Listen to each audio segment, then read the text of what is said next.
Assalamualaikum warahmatullahi wabarakatuh.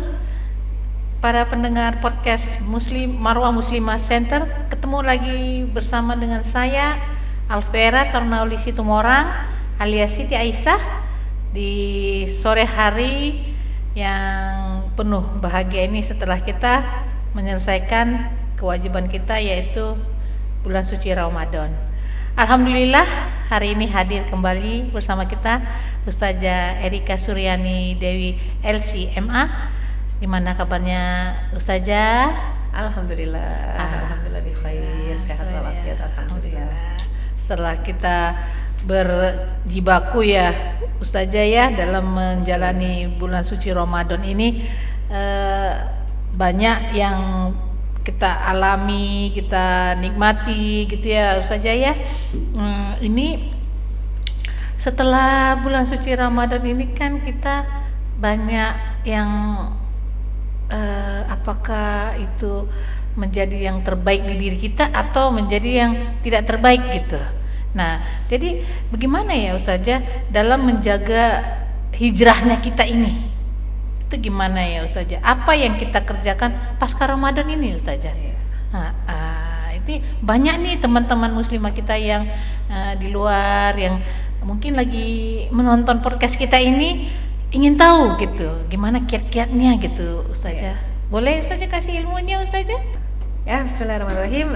Para pendengar, pemirsa podcast Marwah Muslimah Center yang disayangi Allah Subhanahu wa taala. Tadi seperti yang disampaikan oleh Bunda Siti Aisyah ya, seharusnya kan pasca Ramadan ini kita menjadi lebih baik. Iya. Tapi banyak juga fenomena yang kok habis Ramadan malah lemes. Harusnya bulan Syawal ini yang artinya bulan peningkatan, Syawal artinya meningkat. Tapi banyak yang menurun. 1 Syawal aja udah turun gitu ya. Tadinya mungkin bisa tilawah 1 juz, 2 juz, 3 juz satu hari ketika di bulan suci Ramadan, tapi begitu masuk Syawal turun merosot. Jangankan 1 juz, 1 lembar pun susah payah kita ya. Ada apa gerangan dengan fenomena ini gitu ya? Ya, pertama mungkin tadi kurangnya safaul ibtida, bersihnya niat di awal ketika memasuki bulan suci Ramadan. Jadi masuk bulan suci Ramadan seperti memasuki sebuah rutinitas setahun sekali. Jadi nggak ada tidak ada semangat yang menggebu, yang memang mencoba untuk meraih ampunan Allah, mencoba meraih pahala Allah dengan kesadaran penuh. Jadi hanya ini aja euforia. Ya, hanya berbahagia, bergembira karena yang lain juga gembira gitu ya. Kayak anak kecil yang rame-rame seneng gitu. Habis itu orangnya udah sepi ya, sepi juga dia. Jadi tidak punya motor penggerak sendiri. Nah, tapi ini Ramadan sudah berlalu, gimana caranya membetulkan motor yang salah dari awal gitu ya. Tetap alhamdulillah Allah SWT sudah memberikan kita satu detektor di hati kita. Ya, jadi memang detektor itu namanya basiroh, mata hati yang paling halus ya. Jadi kita merasa kok saya semangatnya lemes ya. Tidak lagi menggebu-gebu ketika Ramadan bersama-sama puasa. Sekarang untuk mencoba puasa 1 Syawal aja, puasa 1 hari saja di bulan Syawal rasanya berat misalnya begitu ya. Ya, maka penting untuk mencari lingkungan ya. Kenapa Ramadan kita bersemangat? Karena lingkungan mendukung. Iya. Kita puasa bersama-sama, kita qiyamul lail bersama-sama, kita tilawah bersama-sama, kita bersama-sama menahan marah bersama-sama ya. Jadi kalau sekarang kan kalau sendirian, nah itu yang paling bahaya karena setan bersama orang yang sendirian. Jadi kita mulai nih cari lingkungan yang kira-kira masih mempertahankan semangat Ramadannya. Karena sebenarnya bukan Ramadan yang meninggalkan kita, tapi kita yang meninggalkan Ramadan ya. Dan yang paling penting adalah mungkin memperbaiki konsep puasa. Jangan puasa seperti ular, tapi puasalah seperti ulat ya. Kalau ulat puasa hibernasi, masuk ke pompong, keluar jadi kupu-kupu. Indah, yang tadinya mungkin dijauhi karena kesenggol ulet pasti gatel ya. Iya, betul. Tapi begitu sudah jadi kupu-kupu dikejar-kejar ya. Tapi kalau ular siapa yang mau mengejar? Ya, jadi kalau kita lihat ular itu sebelum masuk ke dalam kantungnya, sebelum masuk ke dalam sarangnya berhibernasi untuk ganti kulit. Karena kebutuhan ganti kulit itu buat ular sangat utama. Kalau tidak ganti kulit mati dia. Jadi dia harus ganti kulit. Nah, untuk ganti kulit dia harus puasa. Masalahnya begitu sudah puasa, hibernasi, tidur lama, keluar dari kulitnya itu, bungkusnya, ternyata udah pakai baju baru. Kulitnya ganti, jadi cantik mengkilat. Tapi apakah dia berubah bentuk jadi kupu-kupu gitu? Enggak. Tetap ular-ular juga. Makanya banyak orang mengatakan puasalah seperti ulat, ya. Dia bermetamorfosa, berubah. Kita nggak mungkin berubah bentuk ya. Kita ya manusia-manusia saja, tapi paling tidak berubah sifatnya. Yang tadinya kurang sabar jadi sabar, tadinya pemarah jadi pemaaf. Ya, yang tadinya pelit jadi dermawan gitu ya. Jadi begitu Ramadan selesai harusnya sudah menjadi sosok yang baru. Tapi kalau kita merasa kita stagnan atau bahkan naudzubillah lebih buruk dari sebelum Ramadan, ada yang salah dengan puasa kita. Bukan Ramadan yang salah, kita yang salah dengan puasa kita. Jadi sekarang tugas kita introspeksi, cari lingkungan. Ya, jadi berteman dengan orang soleh itu satu kebutuhan yang daruri sekali, darurat untuk apa? Mempertahankan kualitas ibadah Ramadan. Wallahu a'lam bishawab. Masya Allah ya Ustazah ya. Memang kalau di jalan itu memang benar-benar nikmat sebenarnya. Tapi ya itu memang benar Ustazah. Kalau kita lagi puasa Syawal di luar Ramadan, Masya Allah ujian. Yang benar ya Ustazah. Jadi kita harus mencari lingkungan yang biar bisa bersama-sama dengan kita menjalani puasa Syawal itu, biar kedepannya kita juga lebih mendalami arti puasa itu ya Umi ya, Ramadan. Nah ini nih Umi, kan kita setelah menjalani sebulan lamanya kita menjalani puasa Ramadan, apa nih itu yang ciri-ciri amal ibadah kita yang selama bulan Ramadan itu, apa ini ciri-cirinya yang diterima sama Allah Subhanahu wa taala? Kan itu pasti ada ya Umi ya, kelihatan kalau kita itu ada ciri-cirinya amal ibadah kita selama bulan Ramadan diterima. Itu gimana itu Umi? Ya, jadi memang tujuan Ramadan adalah membentuk pribadi takwa. Pribadi yang taat kepada Allah, pribadi yang takut kepada Allah, pribadi yang totalitas mengerjakan perintah Allah dan menjauhi larangannya. Ya. Lantas apakah kita sudah sukses membentuk pribadi takwa? Kalau memang sudah, ciri-cirinya apa gitu ya? Iya, betul. Ciri-ciri kalau puasa Ramadan kita diterima, dosa kita diampuni, pahala kita berlipat ganda, sudah terbentuk pribadi takwa, apa ciri-cirinya? Yang paling utama, karena dosa sudah dihapus, maka ringan dalam mengerjakan seluruh amal soleh dan amal ibadah. Ringan, nggak ada berat hati ya. Jadi malah ngerasanya nyesel kalau ketinggalan. Contoh misalnya kita namanya nggak puasa ya, maka nggak sahur gitu kan ya. Kadang tidak puasa jadi tidak sahur, padahal bangun sahur itu satu kebutuhan. Paling tidak 15 menit sebelum azan subuh. Kebutuhan untuk apa? Wabil asharihum yastaghfirun. Orang-orang bertakwa itu di waktu sahur dia pasti istighfar. Walaupun tidak makan sahur gitu ya. Jadi walaupun tidak puasa, maka sekitar 15 menit lah, sama setengah jam sampai 15 menit itu menuju azan subuh dia istighfar. Kalau nggak bangun karena ngantuk sekali, paling tidak kita begitu ngelilir lah, kalau kata orang tuh sadar-sadar sedikit, istighfar aja. Kalau emang kita nggak sanggup bangun, nggak sanggup wudu, nggak sanggup ke kamar mandi, udah paling tidak astagfirullah, astagfirullah, astagfirullah, astagfirullah, sambil istighfar lisan kita. Karena kebutuhan untuk diampuni oleh Allah Subhanahu wa taala bukan hanya di bulan suci Ramadan. Dosanya rutin. Maka jangan sampai minta ampunnya cuma setahun sekali. Diminta ampunnya juga harus rutin ya. Setiap hari astagfirullah, astagfirullah, astagfirullah, astagfirullah. Jadi istighfar itulah yang menguatkan kita. Jadi satu ciri adalah mudah karena sudah diampuni dosa, dosa sudah diangkat, badan terasa ringan. Amal soleh dan amal ibadah mudah untuk dikerjakan. Jadi yang berikutnya, orang yang sudah diampuni itu doanya makbul. Jadi kita minta sama Allah mungkin hanya dengan satu keluhan hati, ya, bukan lisan, baru hati. Ya Allah, ya Rabb, itu Allah kabulkan. Ya Allah, ya Rabb, misal ya, aduh saya menunggak bayaran kuliah misalnya gitu ya, saya belum bayar kuliah semester ini, ya Allah, ya Rabb, tolong kasih jalan, udah dikabulkan. Banyak yang seperti itu gitu ya. Jadi hanya dengan ngebatin lah kata orang. Ya, cuman melirih dalam batin, Allah Maha mendengar ya. Ada juga ibu-ibu yang cuman sekedar ngebatin, ya Allah kayaknya enak nih makan kerak telur, ada yang ngirim gitu ya. Jadi taruh, ada yang naruh tuh di pintu pagernya gitu ya. Tuh saya ada yang ini, ada yang ngirim kerak telur, ngebatin doang gitu ya. Jadi memang ternyata Allah Maha mendengar isi hati ya. Jadi itu untuk masalah sepele kan ya. Sendal jepit, kerak telur sama lah ya. Makanya kenapa Rasulullah SAW mengatakan minta tolonglah kepada Allah hatta syasyi'ana alaihi. Walaupun untuk urusan sendal jepit yang putus, sendal jepit mungkin kata kita remeh-temeh, kata Allah nggak ada yang remeh di sisi Allah Subhanahu wa taala. Jadi kalau kita memang sudah diampuni, kita sudah menjadi pribadi takwa, orang taat dan orang takut itu totalitas. Dia tidak pernah menganggap remeh satu perbuatan baik, nggak ada yang remeh. Karena dia tahu timbangan Allah itu bukan pakai kilogram, tidak pakai ons tapi pakai apa, dzarrah. Faman ya'mal mithqala dzarratin khairan yarah wa may ya'mal mithqala dzarratin syarran yarah.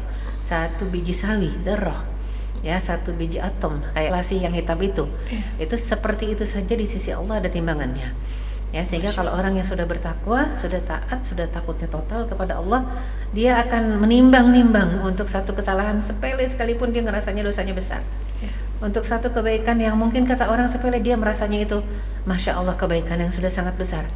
Jadi kalau dia mendapatkan satu kebaikan walau sebiji sawi, dia bersyukurnya masya Allah kita ngelihatnya. Tapi kalau dia mengerjakan satu keburukan sebiji sawi, dia ngerasanya dosanya tuh udah. Itulah seperti gambaran seorang Umar bin Khattab, ya, orang yang dijamin masuk surga tapi selalu takutnya terperosok ke dalam neraka, padahal sudah dijamin masuk surga. Nah, jadi ciri-ciri yang puasanya diterima, jadi pribadi takwa, orang yang mudah mengerjakan kebaikan, mudah memaafkan, mudah bersedekah, tidak pernah megang hartanya sampai kayak orang ketakutan miskin gitu, ya. Jadi memang mudah sekali segala sesuatunya dan mudah kembali kepada Allah. Jadi dia nggak menggambarkan kematian itu sebagai satu yang menakutkan, tapi satu hal yang dinanti-nanti, karena itu adalah perjumpaan dengan sang kekasih, ya, sang maha kekasih. Jadi memang itu yang dirindukan, bahkan yang dinantikan. Kapan waktunya pulang? Karena di dunia ini sementara nggak enak gitu, ya. Tapi kalau orang yang tidak diampuni, ciri-ciri utamanya adalah di atas, ya, di kepalanya, di tengah, di hatinya, sampai di kakinya semua. Isaqaltum ilal ard, berat nempel ke bumi. Artinya berat, boro-boro ada yang ngomong kematian aja mungkin ketakutan. Udah deh, jangan ngomongin mati gitu. Kita mah pengennya masih lama di dunia. Nah, beda sekali kan, antara orang yang pengen cepat pulang ke sisi Allah dengan orang yang nggak pengen pulang gitu, ya. Takut nggak pengen pulang, pokoknya kalau udah bicara mati itu kayaknya horor. Nah, ini satu perbedaan antara orang yang diampuni dengan orang yang cinta dunia yang tidak diampuni Allah Subhanahu wa taala. Wallahu a'lam bishawab. Iya ya Umi, ya. Jadi kalau kita sudah menjalani ibadah puasa selama sebulan itu Ramadan, ciri-ciri yang ibadah kita itu diterima sama Allah itu kita ringan, ya Umi, ya. Sudah tidak memikirkan dunia lagi, ya Umi, ya. Kita hanya mikirkan gimana cinta kita itu diterima oleh Allah, gitu ya Umi, ya. Masya Allah, iya ya. Dan ini kan kita di bulan suci Ramadan tuh ada yang 10 hari terakhir itu mencari malam Lailatul Qadar. Nah, jadi apakah kita setelah menjalani itu Ramadan selama sebulan itu, apakah memang benar kita akan mendapatkan Lailatul Qadar itu, Umi? Gimana itu ceritanya, Umi? Ya, memang semua yang mencari Lailatul Qadar pasti di malam hari. Iya. Karena Laila malam gitu, ya. Betul. Malam ketetapan. Apakah semua yang mencari pasti dapat? Wallahu a'lam, ya. Karena banyak juga yang sudah mencari tapi sampai sekarang kita lihat fenomenanya nggak berubah. Ya, tetap mungkin dia mengerjakan kemaksiatan, tetap mengkonsumsi yang haram atau minimal makruh deh. Banyak yang mungkin itu kan nggak haram, cuman makruh gitu, ya. Meremehkan makruh, padahal makruh itu artinya dibenci Allah. Banyak orang meremehkan sesuatu yang dibenci Allah. Ya, nggak haram ini, nggak dosa, cuman dibenci Allah cuma. Jadi banyak yang meremehkan, bahkan banyak yang meremehkan neraka. Kalau yang seperti itu, orang meremehkan siksa neraka, aku yakin nggak dapat Lailatul Qadar. Karena orang yang dapat Lailatul Qadar itu orang yang sudah tidak ada yang remeh dari sisi dosa dan pahala. Karena dosanya sudah diampuni, ya. Kemudian juga mendapatkan pahala berlipat ganda. Makanya doa di malam Lailatul Qadar itu kan simple, ya.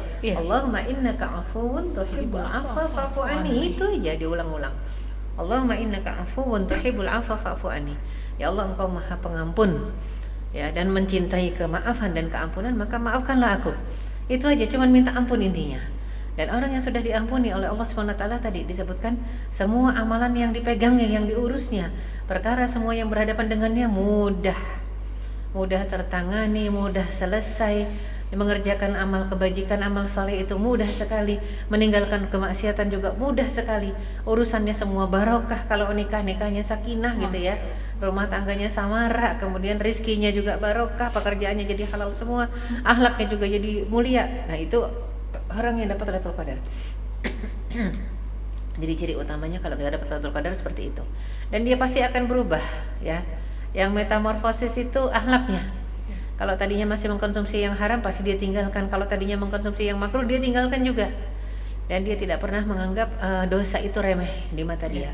Ya, jadi dia selalu takut. Ketakutan utamanya adalah kemurkaan Allah Subhanahu wa taala. Jadi orang yang dapat Lailatul Qadar itu kita bisa lihat hidupnya, ya Allah, sumringah, Iya. bersahaja.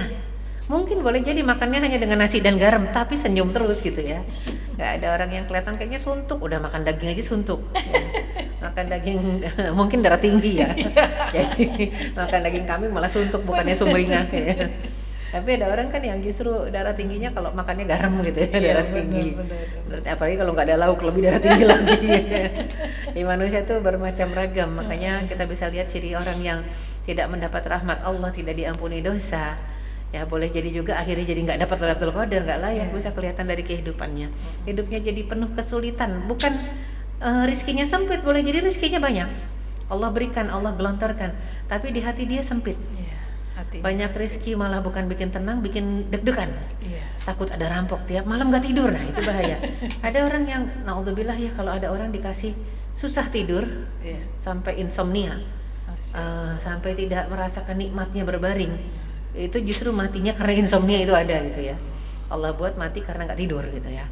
Jadi naudzubillah itu salah seorangnya dulu pernah di masanya para sahabat ya, tabi'in itu Al-Hajjaj ya, As-Saqafi itu seperti itu ya. Ketika sesudah membunuh Abdullah bin Zubair, maka ibu Abdullah bin Zubair, Asma, mengatakan sejak membunuh ini kamu sampai mati nanti nggak bisa tidur, benar nggak bisa tidur. Itu matanya terbuka aja ya. Jadi ya ujungnya mati lah pasti orang yang tidak tidur, karena tidur itu nikmat, Betul. rahmat dari Allah Subhanahu wa taala ya. Bahkan disebutkan di beberapa ayat itu amanatan nu'asan, tidur itu amanah, rasa aman dengan tidur. Coba lagi tidur lupa segala kan, Iya, benar. ketakutan lupa, Kita nggak masalah sadar, lupa, nggak sadar namanya tidur gitu ya. Iya, benar. Kita ngomong apa aja kita nggak sadar, kita ngigo. Kadang ngomong berantakan. Berantakan kalau lagi tidur ya. Tapi Iya. ternyata itulah nikmatnya. Masya Saat tidur Allah, kita melupakan masalah. Makanya orang yang punya masalah dan tidak menyelesaikan masalahnya, diserahkan total kepada Allah, dia sibuk mikirin cara menyelesaikannya, nggak bisa tidur. Pasti nggak bisa tidur ya. Makanya semua masalah itu serahkan kepada Allah. Iya, iya. Allah yang mengizinkan masalah datang, pasti Allah yang akan mengangkat masalah tadi. Dan Allah yang tahu kunci permasalahannya. Iya, Karena Allah itu penguasa langit bumi dan segala isinya. Jadi kita bisa lihat orang yang dapat Lailatul Qadar barokahnya, fiha yufraqu kullu amrin hakim. Malam itu malam yang segala perkara-perkara bijaksana Allah putuskan. Kalau kita dapat kebagian perkara-perkara bijaksana, nikmat sekali ya. Jadi urusan kita udah nggak ada yang nyangkut di hati itu. Iya. Semuanya cuman terlepas di tangan, terlepas di kaki, terlepas di kepikiran. Pikiran kita nggak ada yang nyangkut masalah dunia. Ya sekedar lewat, ya sekedar lewat, tapi tidak sampai memberatkan, sampai susah sekali hati kita dengan dunia, tidak. Iya. Ya, wallahu a'lam bishawab. Gitu ya, Mi ya. Itu kan itu Lailatul Qadar itu kan dicari oleh kita selama 10 hari terakhir. Mereka yang mengadakan itikaf ataupun di rumah ya Umi ya. Nah, bagaimana kalau misalnya yang lagi datang bulan itu gimana Umi? Apakah mungkin dia mendapatkan malam Lailatul Qadar juga Umi? Ya. Jadi yang namanya Lailatul Qadar itu malam ketetapan. Dicarinya di mana? Boleh cari di rumah, boleh cari di masjid. Kalau sudah di masjid pasti namanya itikaf gitu ya. Karena tempat ibadah terbaik adalah masjid. Kalau di rumah gimana? Kalau di rumah ya ibadah, menghidupkan malam, ihyaul lail, nggak masalah juga. Karena Rasul juga pernah ihyaul lail di rumah, tidak harus di masjid gitu ya. Cuman memang seumur hidup Rasul yang ihyaul lail di rumah membatalkan itikaf Ramadannya di masjid itu cuma sekali. Ya sesudah itu beliau gantikan di bulan Syawal. Ya. Itu karena ingin menggambarkan kepada istrinya, sebenarnya buat perempuan ya nggak bagus juga sering-sering berbondong-bondong gitu ya, berbondong-bondong langsung ke masjid, memancing perhatian kaum pria ya. Nah, tapi kalau itu kan dulu kondisinya masjid tidak ada pembatas. Kalau sekarang masjid ada pembatas ruangan. Sekarang masjid pria dengan masjid wanita terjarak, terpisah tempatnya. Jadi itu lebih utama kalau memang aman ya, aman dalam artian kita ke toilet barang nggak hilang gitu ya. Jangan sampai kita ke toilet barang hilang, nah itu yang repot. Jadi memang carilah tempat yang aman. Nah, sehingga memang dimanapun juga kita bisa dapat itu pahala Lailatul Qadar, bisa dapat di mana saja. Tidak harus juga itikaf di masjid. Orang yang haid juga bisa kalau dia menghidupkan malam dengan apa? Istighfar, dengan zikir, dengan doa Allahumma innaka afuwun tuhibbul afwa fa'fu anni. insya Allah rutin baca doa itu dengan penuh kesadaran, imanan wahtisaban, ada jaminan ghufira lahu ma taqaddama min dzanbih, diampuni semua dosa-dosanya yang masa lalu. Itu yang kita harapkan ya. Iya, Umi ya. Terus ini bagaimana cara kita untuk mempertahankan keistiqomahan kita ini pasca Ramadan, Umi? Iya. Kan kita tuh agak kadang yang mempertahankan ini lebih susah, gitu, Umi. Betul. Gitu. Itu gimana caranya kita supaya teman-teman muslimah kita yang sedang mendengarkan podcast kita ini biar mereka juga lebih tahu nanti cara-caranya gimana, Umi? Iya, betul, istiqomah itu berat ya. Sehingga Rasulullah SAW sendiri mengatakan syayabatni Hud wa akhwatuha. Sejak surat Hud dengan saudara-saudaranya turun, maka ubanku bertambah banyak, kata Rasulullah Sallallahu Alaihi Wasallam. Apa yang menyebabkan uban Rasul bertambah banyak? Ternyata ada dalam surat Hud itu satu ayat 112 yang bunyinya fastaqim kama umirta wa man taba ma'aka wa la tatghaw. Ya. Istiqomahlah kamu sebagaimana kamu diperintahkan Allah dan selalulah bersama orang-orang ahlu taubat. Ya, dan jangan melampaui batas ya. Jadi kata Rasulullah SAW untuk istiqomah lurus terus, nggak belok-belok itu berat, makanya beliau makin banyak ubannya. Kalau kita mungkin nggak bertambah banyak uban karena nggak paham ya, nggak paham maksudnya istiqomah itu apa ya. Jadi lurus saja, nggak berbelok-belok itu susah karena kita manusia bukan malaikat. Sehingga Rasul pernah mengatakan istaqimu walan tutiku. Istiqomahlah kalian dan niscaya kalian tidak akan pernah sanggup karena kita bukan malaikat. Kalau malaikat itu la yafturun, nggak pernah futur, nggak pernah bosan. Manusia dikit-dikit bosan. Ya, ada juga yang moody bahkan bosan terus gitu ya. Betul. Ada yang wah nggak enak banget deh kalau udah bad mood, deket-deket kita juga jadi nggak salah jadi salah gitu ya. Nah itulah manusia. Makanya kenapa? Gimana caranya menjaga keistiqomahan? Rasul pernah berwanti-wanti iman itu memang fluktuatif sifatnya. Yazid wa yanqus. Tapi Rasul kasih kuncinya, yazid bit ta'at wa yanqus bil maksiyat. Iman akan bertambah naik kalau kita mengerjakan ketaatan, tapi iman akan merosot turun kalau kita mengerjakan kemaksiatan. Oleh karena itu upayakan terhindar dari maksiat dan upayakan terus mendekati ketaatan. Walaupun mungkin untuk istimror terus menerus nggak pernah stuck sama sekali, nggak mungkin karena kita manusia. Sampai Rasul mengatakan saddidu wa qaribu. Karena saking sulitnya maka saddidu, berupaya untuk selalu benar. Artinya apa? Sesuai dengan Al-Quran dan Sunnah. Wa qaribu, mendekatlah. Mendekat kemana? Ke orang soleh, ke majelis taklim, ke ilmu agama, ya, mendekat kepada kumpulan-kumpulan yang sedang mengkaji ayat suci Al-Quran, mendekat kepada aktivitas keagamaan, mendekat kepada, nah itu dia ya, mendekatnya kepada tausiah, taujih. Jadi memang itulah yang mendekat kepada orang yang lagi baca Quran, itulah yang disebut mendekat. Jadi jangan menjauh ya. Itulah perbedaan antara kita takut kepada makhluk dengan takut kepada Allah. Kalau takut kepada makhluk, contohlah takut dengan ular, apakah kita dekati atau kita lari? Pasti kita lari. Takut kepada singa, harimau, pasti kita lari, bukan mendekat.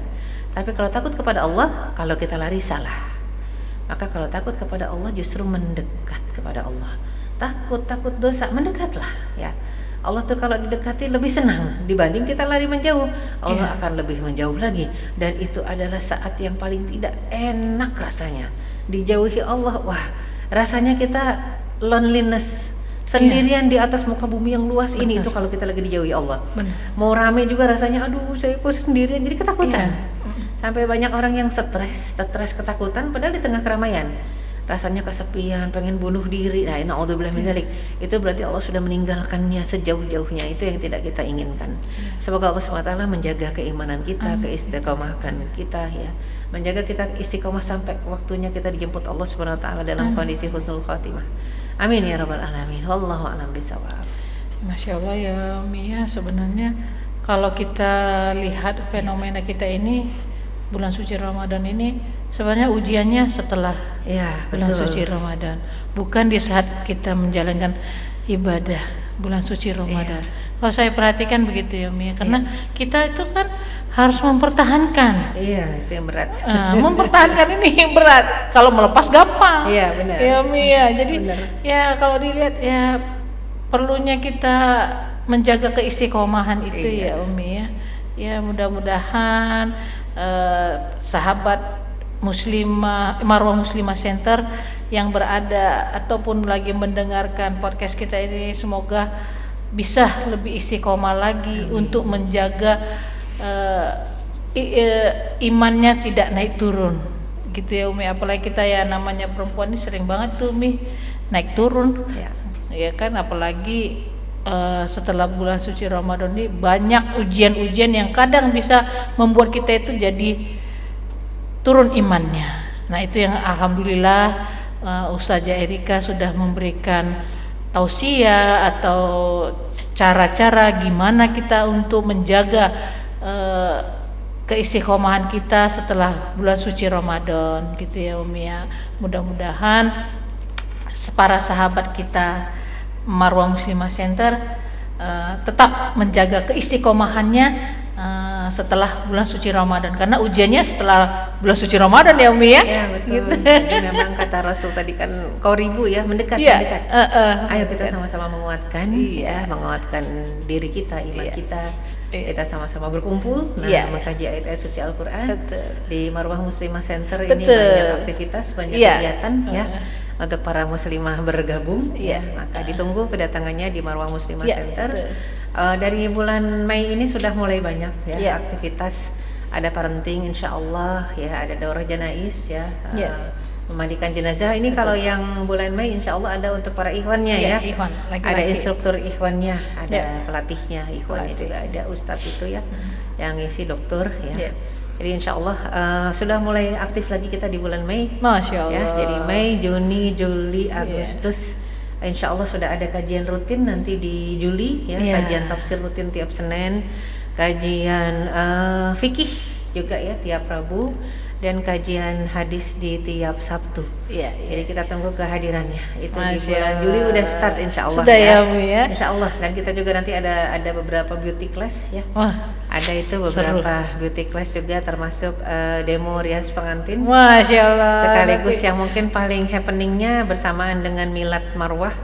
Milad Marwah Muslimah Center di September itu insyaallah kita juga akan tadi ada demo rias pengantin sekalian fashion show sekalian juga salawat ditambah karena itu memang milad jadi memang kita agak buka ini sedikit agak riuh sedikit dalam artian syiarnya juga kondisi meramaikannya juga bersyukur kepada Allah Subhanahu wa taala. Dan kita akan launching satu program baru STS. Apa itu STS tuh? Iya. Apa ini, kayaknya singkatannya serem nih. Serem bukan serem, seru. Iya, apa ini? Sarana ta'aruf syar'i. Masya Allah.